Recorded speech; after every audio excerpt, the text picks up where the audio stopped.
As we move on to another critical issue today, with the rupee falling again, the finance minister held key meetings today with the Prime Minister and later with the RBI governor. As worries about the currency and higher inflation loom, the Prime Minister's office has announced the first meeting this Friday of a special group to speed up infrastructure investment. In fact, we're also hearing now that the PM will hold a key meeting tomorrow on looking at more foreign direct investment in key sectors. The question is, will all of this help or is it too late? From today, commuters across the country are paying more than 1.5 rupees per litre for petrol. So in Delhi, for example, it's gone up over 7 rupees. That's what the numbers are looking like in just 6 weeks. Now, oil companies are desperately trying to compensate for a depreciating rupee, because of which their crude import costs have been seriously hit. Now, of course, the big question is, with diesel companies losing nearly 10 rupees per hike, sources have told NDTV that the government is considering a proposal to raise diesel prices by more than the 50 paise monthly cap in possibly just a couple of weeks. And that is where inflation could worsen. Inflation for June stayed under RBI's comfort line of 5%, but vegetable prices are already up by over 16%. It was only 4.8% in May. The worsening economic crisis has become a political battle.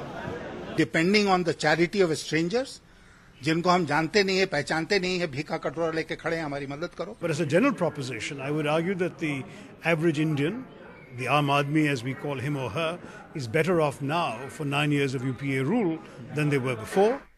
In an election year, the government seems to be running out of options and time to turn around the economy. And investor sentiment is low. I think the pressure of foreign direct investment is being felt. But close to an election year, we have to be realistic that the reform may be somewhat slower. On the 29th of July, Prime Minister Manmohan Singh is meeting members of India Inc. to find out what more can be done to turn the economy around. A day later, the Reserve Bank of India is meeting to review its monetary policy. But quite clearly, everybody will have to bear in mind what impact their policies will have on the beleaguered rupee.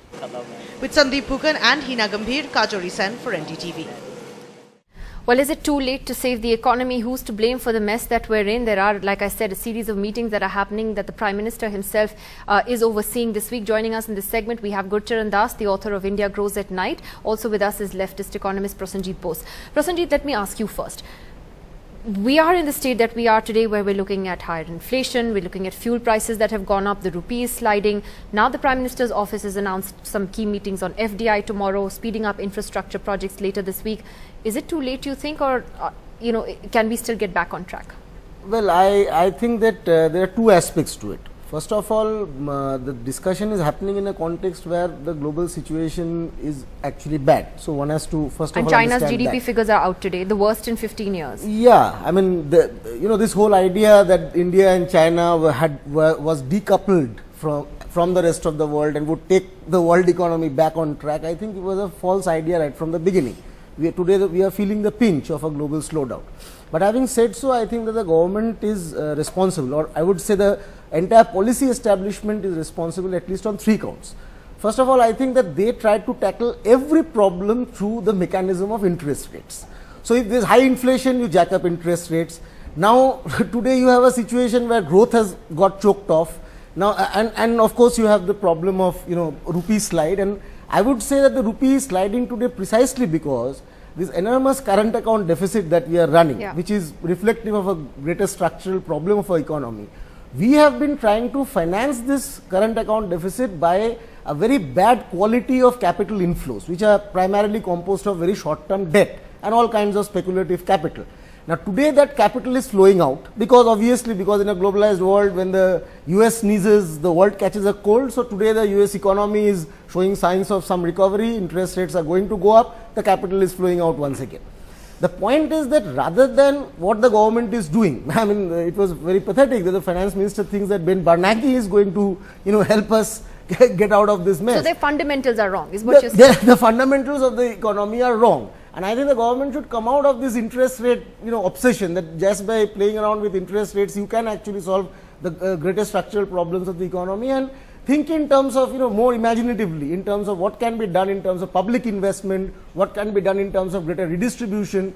employment generation, I think, and inflation control, because your interest rate hikes have failed, utterly failed to check inflation. Okay, let me ask Gurcharan Das. Mr. Das, you know, you have these key meetings now on FDI tomorrow, like I said earlier, on speeding up infrastructure investment and so on. But do you really get a sense that that's going to change anything?